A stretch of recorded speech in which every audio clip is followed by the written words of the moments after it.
Welcome back to another fun Wheat Stitch Amigurumi. And if I could pick favorites, well, I did.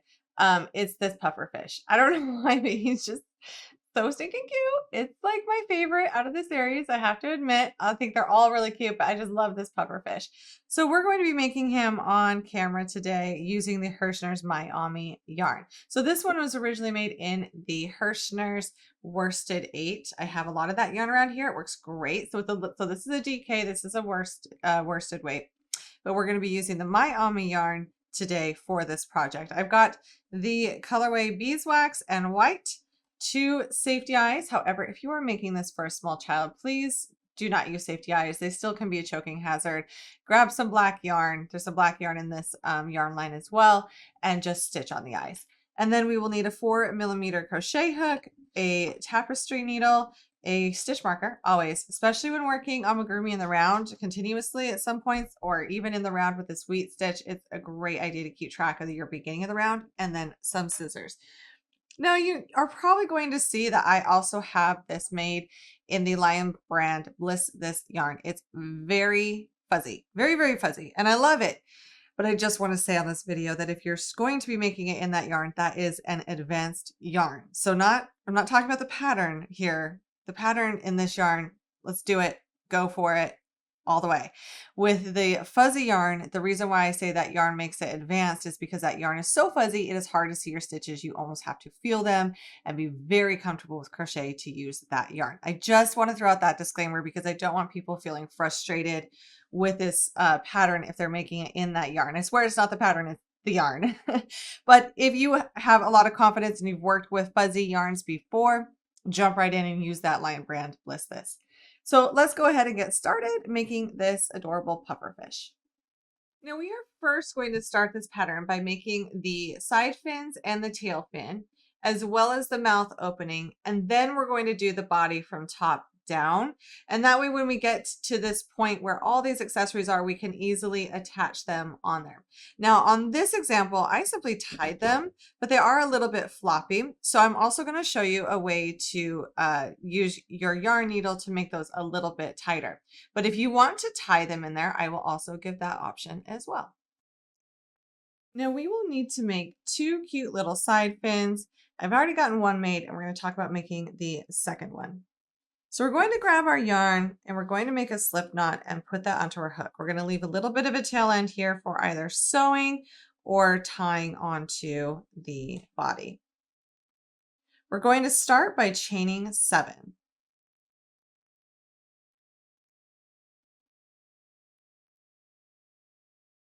And now we're going to slip stitch into the second chain from the hook. And I like to work under the bottom of this chain. So this is the top of the chain. And if you rotate it underneath, there are these back humps.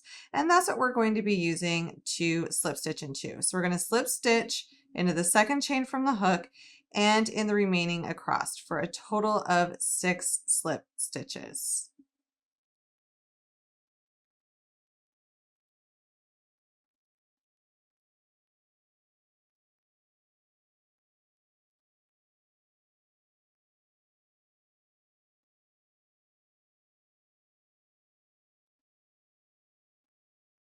And now we're going to turn our work and chain 1, which does not count as a stitch, it's just a turning chain.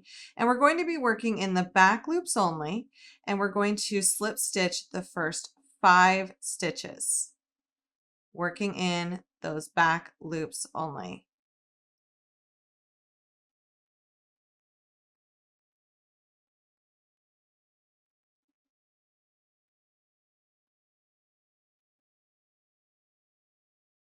So we're going to be leaving the last stitch of this row unworked. So we slip stitched 5, and now we're going to turn our work, chain 1, I like to tighten that down, and then slip stitch 5 back to the other side for row 3.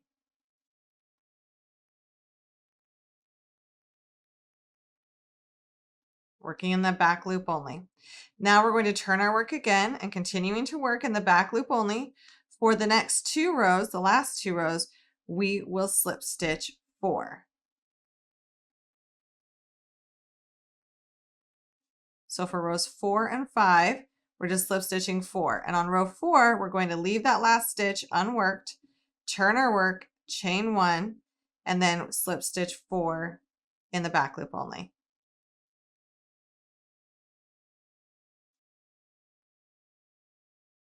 And then that is it. That is our fin.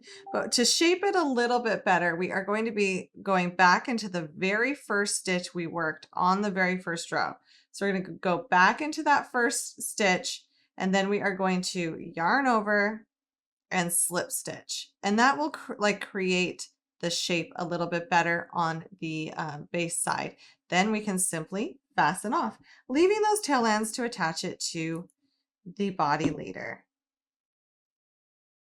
And now we have 2 of those, and we can set those aside. And now we're going to create the tail fin, and this is just one. We don't need 2 of these, and it's created in a similar way, but we're just going to make it a little bit larger. So we're going to start by placing a slip knot onto our hook and chaining 9. Now we're going to work in the bottom humps and slip stitch in the second chain from the hook and in each stitch across. So we will have a total of 8 slip stitches for row 1. Now after doing row 1, we're going to turn our work and chain 1, and for rows 2 through 3, we will simply slip stitch in the back loop only for 7 stitches. And that means on row 7, we're leaving that last stitch unworked and turning. So slip stitch in the back loop only for 7 stitches and turn your work for rows 2 and 3.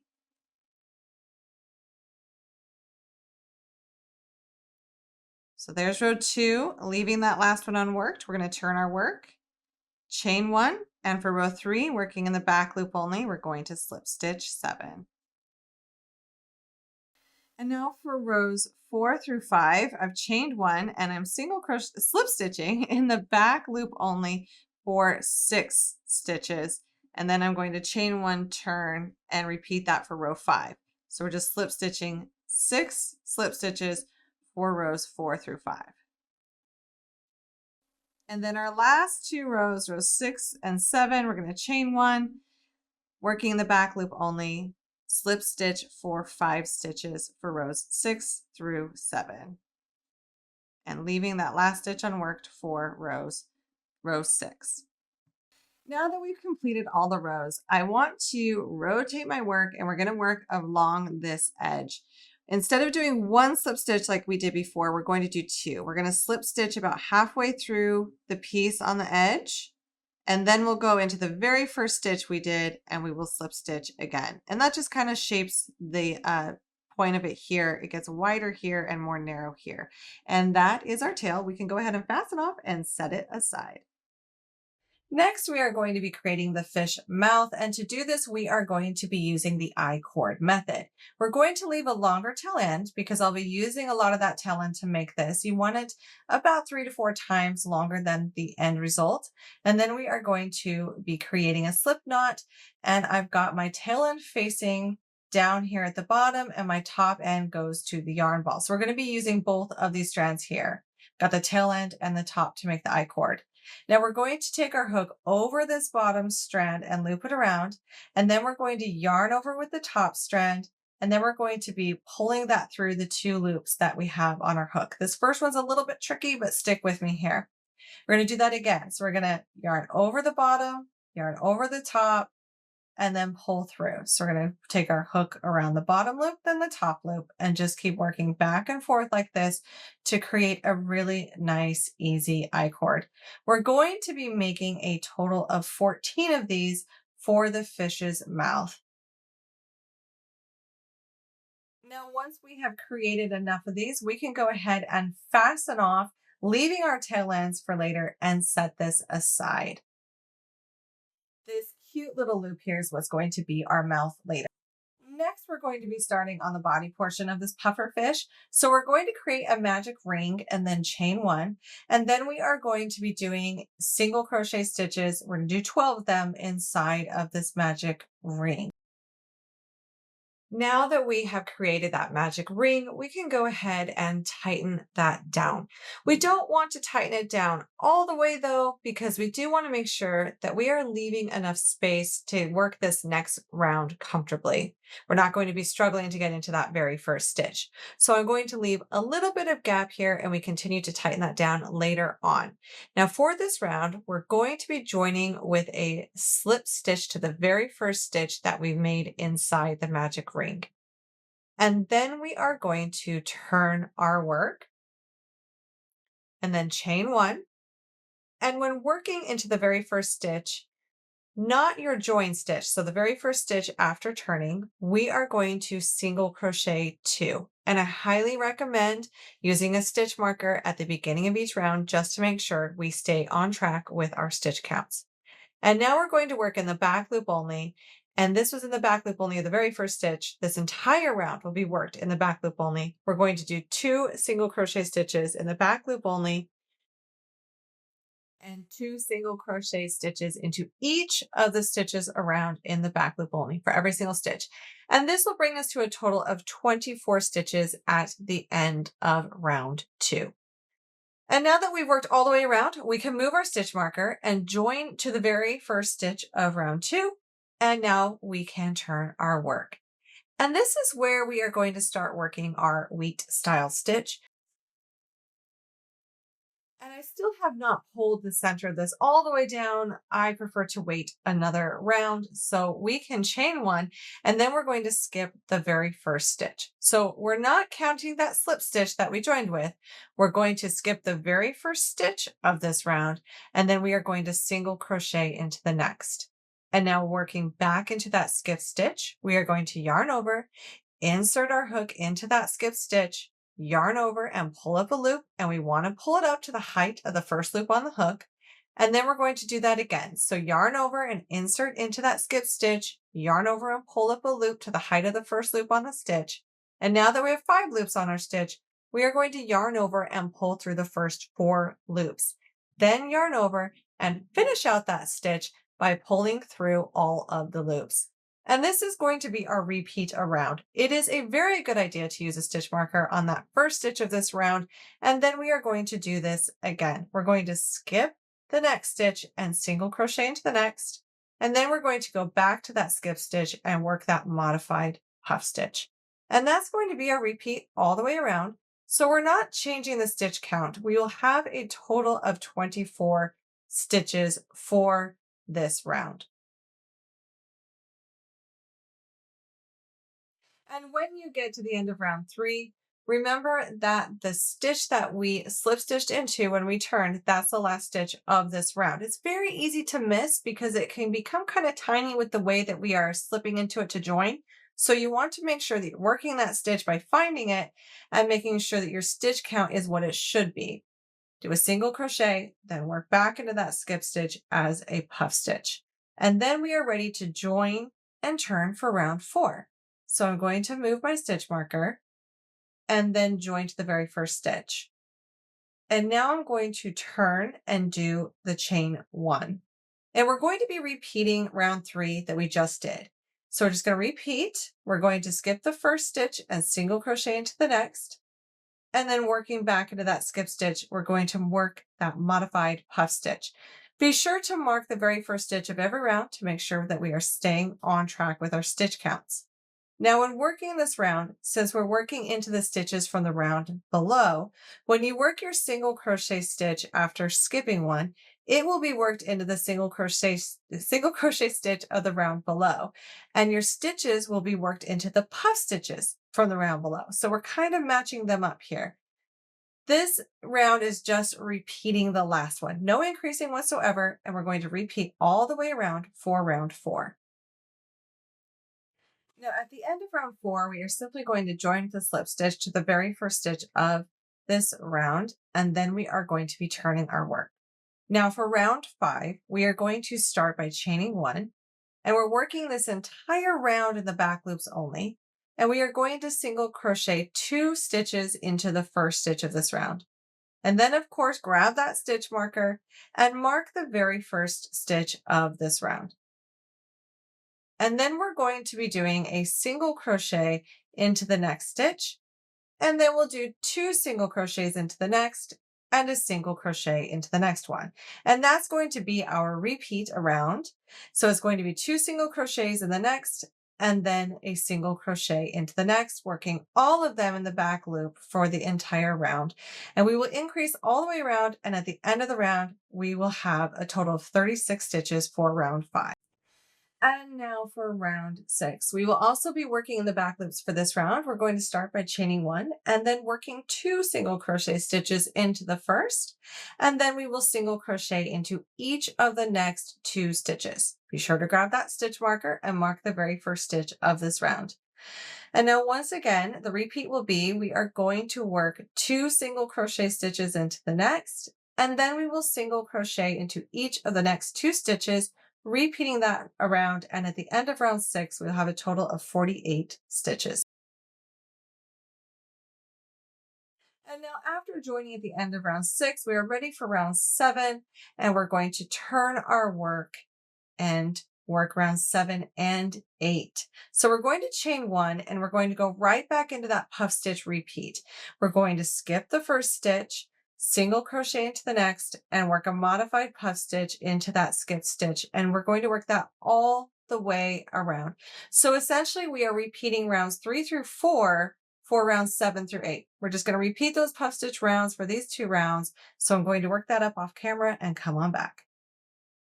After repeating those 2 rounds, we're simply going to join our work, turn, and then we're going to do some repeats here. So for rounds 9 and 10, we are simply going to be single crocheting in the back loop only. No increasing. We're just going to single crochet into each stitch around in the back loop only for rounds 9 and 10, keeping the same stitch counts. And then for rounds 11 through 12, we're going to be repeating rounds 3 through 4, and that is that wheat stitch look. So repeat rounds 3 through 4 for rounds 9 through 10, and then come on back.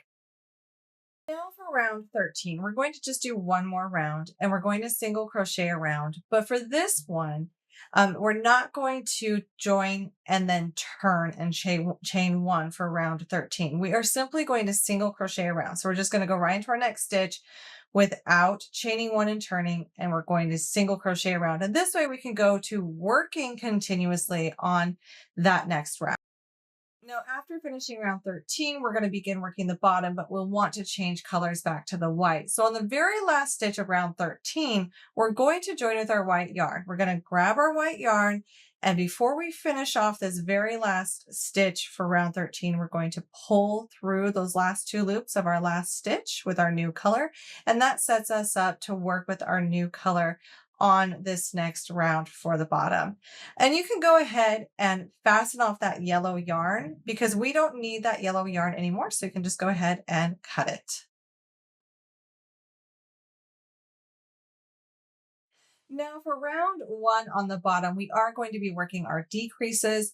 We are not going to be joining. We're simply going to go right over that join from the previous round and ignore it. We're going to go right into the first 2 stitches of this round, and we will be doing a decrease. But we're going to do an invisible decrease, which is a single crochet 2 together. We're going to enter the first stitch through the front loop, and then we're going to rotate our hook and go through the second stitch through the front loop only. And then we're going to yarn over and pull through those 2 loops and then yarn over and finish out that single crochet stitch decrease. And then we're going to single crochet into the next 6 stitches.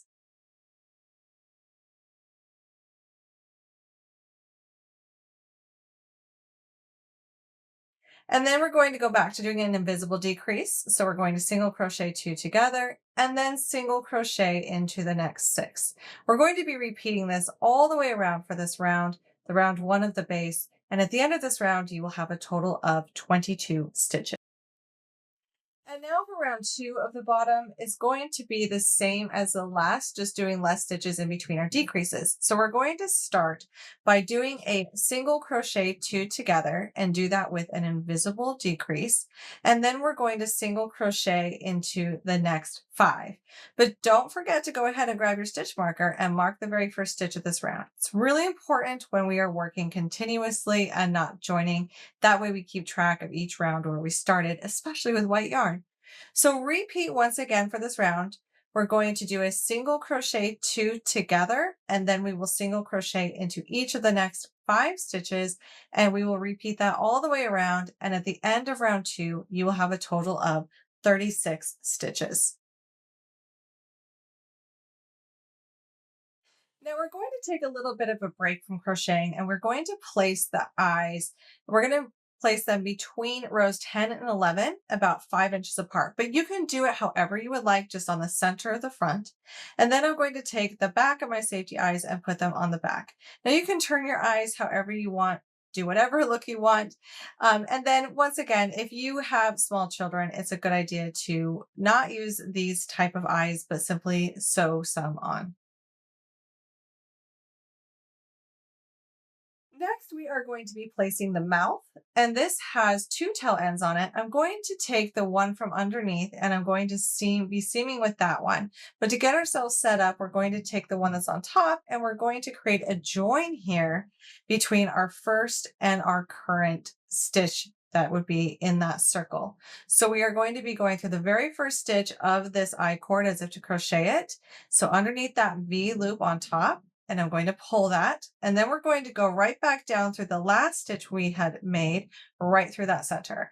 And then I'm going to create this mock stitch that brings it together nicely. We don't want it to pucker. We want it to sit nice. And then I'm just going to weave in one of the ends. Now, if you don't want to weave it in, you can simply pull it to the inside of your fish and tie it off, or weave it in there as well, so you can push it through the main part.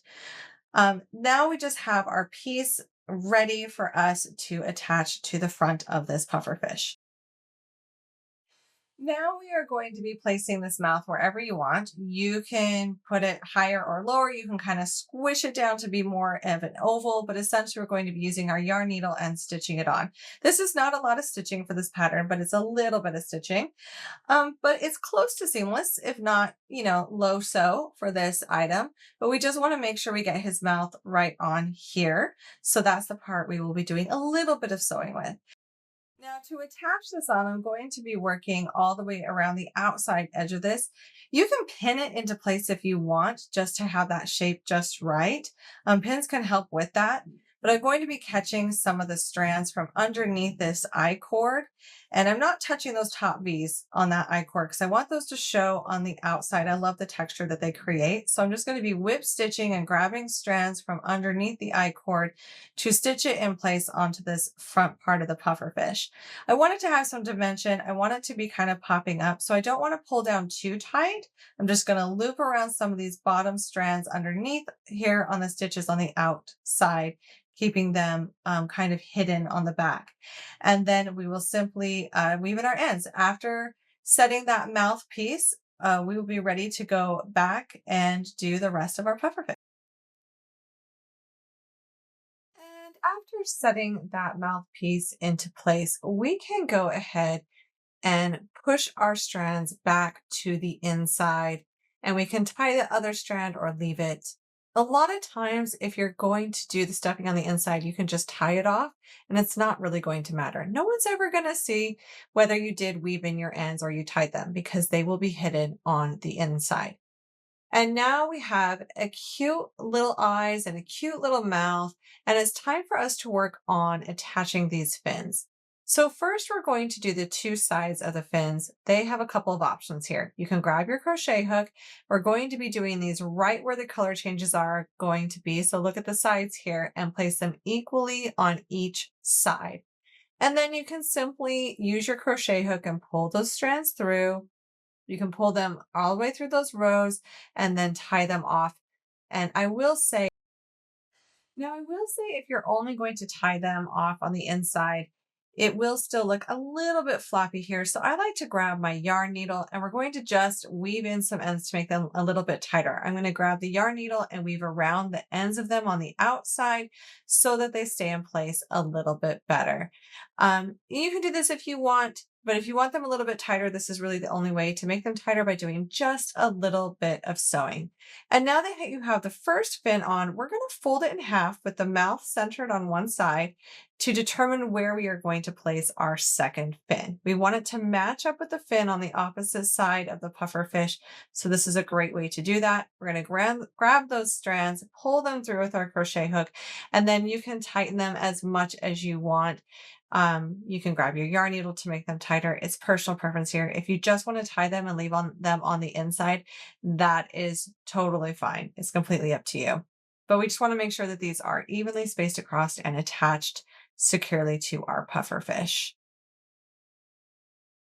And next we are going to be placing on the very back, right where we have those color changes. To hide those color changes, we're going to be doing the tail fin. We want it to sit vertically, so you'll want to pull your tail ends through to make sure that it's covering right in that area. And we're going to go ahead and attach this in the same way on the back of the puffer fish, the same way we did for the side fins. And then once we have all of those attached, we are simply going to continue on with our work. Do the rest of our piece. We are going to be doing the bottom of this cute little puffer fish. We are going to do some more decreasing, and we're going to grab our crochet hook, and we're going to be doing a few of these decreasing repeats. Now here we go with round 3. I'm going to move that stitch marker, and we are going to continue to decrease. So in the first 2 stitches of this round, we are going to do a single crochet 2 together, and then we are going to single crochet into each of the next 4. And be sure to grab that stitch marker and mark the very first stitch of the round, since we're working continuously. And that will be our repeat around. So once again, that's to do a single crochet 2 together, and then we will single crochet into each of the next 4 stitches all the way around. And for the next round, we're going to do a similar repeat. We're going to do a single crochet 2 together, and then single crochet into the next 3 stitches. So at the end of round 3, we will have 30 stitches, and at the end of round 4, we will have 24 stitches. So I'm going to work those 2 rounds off camera and then come on back. Now we only have a few rounds left to complete this cute fish, but before we continue closing, we want to take a moment and start stuffing our amigurumi fish. Now the thing about stuffing is you do not want to overstuff. That is what makes it look not nice. We don't want to stretch our stitches. We don't want it so tight and firm that it's still not squishy. We still want a squishy fish. So be careful when you're stuffing any type of amigurumi. I think it's one of the most common mistakes for stuffing is to overstuff and have our stitches look stretched. So we're just going to do a little bit of stuffing here. And then as we close, if you need to add a little bit more on the next couple of rounds, please feel free to do so before it gets too small of an opening. Now for rounds 5 and 6. It's very similar to what we've been doing before. So for round 5, we're going to start the round with a single crochet 2 together, and then we're going to single crochet into each of the next 2 stitches. And just a reminder, always mark the first stitch of the round. So for round 5, it's single crochet 2 together, and then single crochet into each of the next 2 stitches, and we're going to repeat that all the way around. Now, at the end of round 5, we are going to have a total of 18 stitches. And for round 6, we're going to do a single crochet 2 together and then single crochet 1, and that will decrease that. Working that around for round 6, we'll end up having 12 stitches at the end of that round. Now we're down to round 7. This is our last round. And for this round, we are going to decrease from 12 to 6 stitches with single crocheting 2 together. So we're going to single crochet 2 together all the way around, working those invisible decreases. And then we're going to be doing that 6 times around, and we'll be left with 6 stitches. After finishing that last round, you can fasten off and you can grab your yarn needle, and we're going to close this opening by looping through the front loops of each stitch around. And if you find that this is a little bit bubbly on the bottom, because it can be at the moment, we're going to readjust that. So once you work through the front loop of all of the 6 stitches, we are going to pull that closed for that opening, and then you're going to go right down the center and come out to the side. This will give it a little bit of a tug, and that will make that center less bubbly and pulling it to shape so that it can sit flat. And then we will just weave in our ends and fasten off. And just like that, we have a cute little puffer fish. I love the way he looks in this Wheat Stitch. I want to toss it around. This is so cute. I might go toss it to a child. I can't help but think this could make them smile. If you've enjoyed this, you may love the other sea creatures that I have in the collection. They're all really cute with that Wheat Stitch. Be sure to hit that subscribe button on this video and come back for some more fun projects soon.